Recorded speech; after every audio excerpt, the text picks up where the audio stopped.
सही है जी। अब एक आता है हमारे पास कॉन्सेप्ट इलास्टिसिटी का। एक खतरनाक सा, एक प्यारा सा आइडिया आता है इलास्टिसिटी का कि जी इलास्टिसिटी क्या होता है। ये एक इम्पोर्टेंट कॉन्सेप्ट है समझने के लिए, आगे जैसे हम हमारे कोर्स को, टॉपिक को, हुक लॉ को समझने की कोशिश करें। हुक्स लॉ हमें कुछ बातें बताता है, कुछ लॉ देता है, कुछ अंडरस्टैंडिंग देता है हमें कि जी हमारे पास कोई भी एक बॉडी है वो किस तरीके से बिहेव करती है, उसका बिहेवियर क्या है। सही है। तो अभी हम जाते हैं इलास्टिसिटी के आइडिया पर। ये होती क्या, फॉर एग्जाम्पल ये आपने एक चीज ली, आपने एक रबड़ लिया, ठीक है, ये एक रबड़ है, माशाल्लाह से बड़ा खतरनाक रबड़ बना है। सो जी मैं एक एग्जैक्टली प्रॉपर रबड़ बनाने की कोशिश करता हूँ। और जी अगर आप इस रबड़ को देखने की कोशिश करें, अगर मैं कहूँ इस रबड़ के ऊपर मैं लगाता हूँ फोर्स, मैं इसको यहां से यूं पकड़ के, ठीक है, खींचता हूँ, इसके ऊपर क्या लगाता हूँ, मैं फोर्स लगाता हूँ, यहां से लॉक है ये, यहां से ये लॉक है, लॉक्ड है। तो होगा क्या, ये खिंच जाएगा, ये क्या होगा, इलोंगेट होगा। ये है कंडीशन, ये है time t is equal to 0 और time t is equal to x पर इसकी शक्ल कैसी होगी तुम्हें पता है। इसकी शक्ल कुछ यूं होगी, तुम देखना हैरान हो जाओगे। ये यहाँ पर है, यहाँ पर आपका रबर, मैं सिंगल थ्रेड बनाने की कोशिश करूंगा, यूं चिक जाएगा, ठीक है। तो आपका रबड़ क्या हो गया, ये खिंच गया, इलोंगेट हो गया। मतलब इसकी फॉर्म के अंदर आ गया चेंज। तो जी इलास्टिसिटी एक प्रॉपर्टी होती है जो इसके साथ एसोसिएट होती है। इलास्टिसिटी कहते हैं बॉडी की प्रॉपर्टी को to regain its original shape. और सबसे इम्पोर्टेंट बात, हमने इस चैप्टर की ग्रैंड टेस्ट का जो प्रैक्टिस टेस्ट है उसका लिंक हमने डिस्क्रिप्शन में डाल दिया है। आप डिस्क्रिप्शन में जाकर ये ऊपर पहला लिंक है, प्रैक्टिस ग्रैंड टेस्ट को यहाँ पे जाएं और सॉल्व करें और प्रैक्टिस करें। यहाँ से आपने अगर प्रैक्टिस कर ली, आपके एग्जाम्स के अंदर, एमसीक्यूज के अंदर 100% मार्क्स गारंटेड है। उसके अलावा अगर आपको हमारे फ्री नोट्स चाहिए, lecture, guest papers, model papers चाहिए, तो इस पहली वाली लिंक पे क्लिक करके आप हमारे चैनल को ज्वाइन हो जाए और दूसरी वाली लिंक को क्लिक करके आप हमारा व्हाट्सएप ग्रुप है इंपॉर्टेंट प्रीमियम, उसको ज्वाइन हो जाएं, ठीक है। अगर आपको ट्यूशंस वगैरह के अंदर एनरोल होना है, कोई डाउट है, तो ये हमारा व्हाट्सएप नंबर, इस पर क्लिक करेंगे आप डायरेक्ट व्हाट्सएप पे चले जाएंगे और तमाम बुक्स के पीडीएफ इस वाले यहाँ पर आखिरी वाले आपके पास गिवन है। आप यहाँ से कोई भी बुक उठा सकते हैं, आपकी जो मर्जी चाहे, सारी की सारी क्लासेस का। इसके साथ साथ आपसे रिक्वेस्ट है, आप चैनल को सब्सक्राइब और वीडियो को लाइक भी करते हैं कि जी ये अपनी ओरिजिनल शेप रीगेन कर सकता है अगर मैंने फोर्स हटा दी। ये तो फोर्स लगी हुई है अभी तक, अगर मैं ये फोर्स हटा दूं, क्या ये अपनी शेप को रबड़ ले लेगा वापसी। तो इलास्टिसिटी होती क्या चीज है, लिखो डेफिनेशन मेरे साथ। Property of a body, property of a body to regain its original shape, to regain its original shape. सही है। लेंथ, लेंथ भी अपनी, वॉल्यूम हो गया, साइज हो गया, जो कुछ भी आप बोलते जाओ इसमें, ठीक है, वॉल्यूम हो गया, साइज हो गया आपका, सही है सब कुछ। वंस, कब, once the deforming force, once the deforming force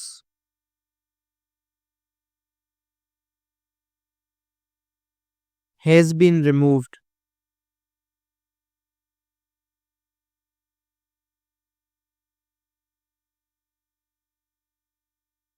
ठीक है जी। अब देखो दो केसेस होते हैं, ये है आपकी एग्जाम्पल केस 1। ये केस 1 है एग्जाम्पल। ऐसे कहते हैं एग्जाम्पल केस 01। एक देता हूं आपके पास एग्जाम्पल केस 2। प्यारा केस है। आपको याद है बचपन के अंदर आप सब लोग प्यार से स्लाइस जूस पिया करते थे। तो जब डब्बा खाली हो जाता था तो आम बचपन में हर बंदा क्या करता था, आप जैसे क्या करते थे, उस डब्बा खाली डब्बे में फूक डालकर उसको पूरा भरते थे, जमीन पे फेंकते थे और उसके ऊपर जम मार के उसको जो है ना फटाका फोड़ते थे उसका। बचपन में हर किसी ने किया होगा ये काम, छलांग मार के। तो वो जो आप छलांग मारते थे वो क्या होती है, डिफॉर्मिंग फोर्स होती है। आपका छलांग लगाना डिफॉर्मिंग फोर्स, और छलांग लगाने की वजह से बॉडी की वो जो आपका जो डब्बा है, डब्बे का फुस जाना, इस termed is deformation. Federal board के एनुअल एग्जाम्स का डर है, लेकिन ये नहीं पता कि तैयारी कहाँ से करनी है। दूसरी बात ये नहीं पता कि एग्जाम के अंदर सवाल का जवाब लिखना कैसे है, कैसे सेंटेंसेस को फॉर्म करना है, कैसे हमें फुल के फुल मार्क्स मिले। तो भाई घबराना किस बात से, हमारी बैच इसी प्रॉब्लम को तो सॉल्व करने आई है। तो आप भी हमारे बच्चों की तरह 97.8% ला सकते हो, 98.27% ला सकते हो, फातिमा की तरह, अगली फातिमा आप बन सकते हो। आप 505 मार्क्स ले सकते हो आउट ऑफ 520। अच्छा जी, कैसे? हम आपको सिखाते हैं कि एग्जाम के अंदर लिखना कैसे होता है, ग्रेन टेस्ट प्रोवाइड करते हैं। देखिए जी, हमारे पास है पाकिस्तान की one of the best faculty. आप कोई भी सब्जेक्ट लेना चाहें, आपका जो दिल करे, आप सारे सब्जेक्ट्स लें, सिर्फ और सिर्फ 3,000 रुपये में पूरे साल में। आपको एग्जाम राइटिंग मेथड सेशन दिए जाते हैं कि सवाल का जवाब लिखना कैसे, डिफरेंस वाला अलग क्वेश्चन, डेफिनेशन अलग, एग्जाम्पल वाला अलग, मैथ के सवालों का जवाब अलग होता है। आपको टॉपर बच्चों के नोट्स दिए जाते हैं, आपको फुल बुक के notes, question answers, live classes के अंदर कॉन्सेप्ट पढ़ाया जाता है आपको, और उनकी रिकॉर्डिंग्स भी दी जाती हैं। भैया और क्या चाहिए? अच्छा, और मजे की बात, ग्रेन टेस्ट से हमारा समझो पेपर लगता है। ये हमारा केमिस्ट्री का ग्रेन टेस्ट, इसका सवाल नंबर तुम नोट करो ये। तो भैया इस ग्रैंड टेस्ट में से आपके 3 सवाल लगे हैं क्लास 9 के केमिस्ट्री के पेपर में, इस साल जो नए सिलेबस से हुआ था 2025 के अंदर ग्रेड 9 का। तो इतने इंपॉर्टेंट हमारे ग्रैंड टेस्ट होते हैं, सारे आपको दिए जाते हैं। तो भैया देर किस बात की, इस नंबर पे कांटेक्ट करें और अभी रजिस्टर करवाएं। तो डिफॉर्मेशन हो गई। अगर आपने वो डिफॉर्मेशन फोर्स हटा दी, क्या डब्बा अपनी असल हालत में आ जाएगा? डब्बा था ऐसा, अब हो गया ऐसा चपाटर की तरह। जब आपने फोर्स हटा दी, क्या इसके बाद ये वापसी अपनी इस हालत में आएगा? नहीं, कतई नहीं आएगा। अगर ऐसा आता ना तो आप बार बार फटाके फाड़ रहे होते और गली के लोगों के जो कान है ना उसे बजा रहे होते। ऐसा नहीं होता कभी भी। तो मतलब इस बॉडी की इलास्टिसिटी है ही नहीं, ठीक है, इलास्टिसिटी है ही नहीं इसमें, फोर्स हटा दिया, आ ही नहीं रहा ये। रबड़ में क्या किया, रबड़ को आपने खींचा लेकिन वो आपने फोर्स हटा दी, वो वापसी अपनी जगह पर आ गया। ठीक है, तो जी ये आइडिया आता है इलास्टिसिटी का।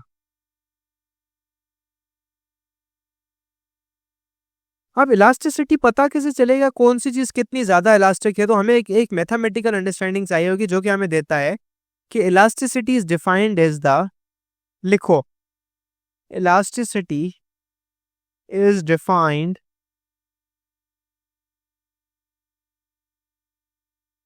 बाय द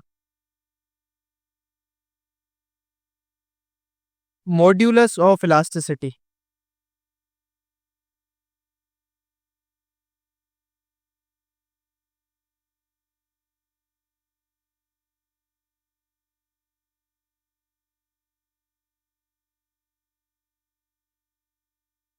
ठीक है जी, एक चीज होती है जिसे कहते हैं modulus of elasticity.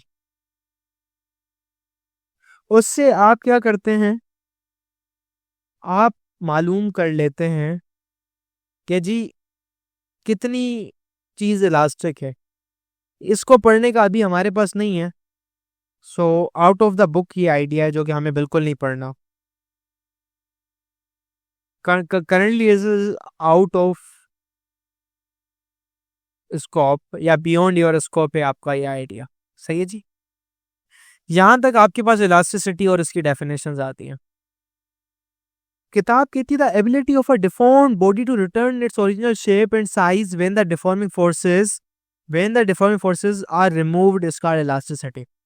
When a stretched spring is released, जो आपका जो स्प्रिंग होता है यहाँ से अटैच होता है, ये खिंचा हुआ है यहाँ से आपके हाथ में, जब इसको आप छोड़ देते हो तो ये अपनी असल हालत में आ जाता है यूं। सही है।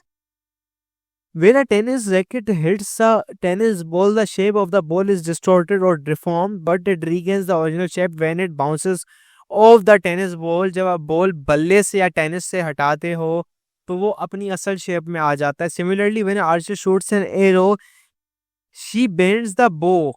आर्चर कहते हैं कि भैया जो तीर कमांड वाला होता है ना, जिसके हाथ में होता है, उसको कहते हैं आर्कर। और इस गेम का नाम होता है आर्चरी। आर्चरी। तो जी वो जब एरो को शूट करता है, निकालता है, तो बेंड करता है उस बो को।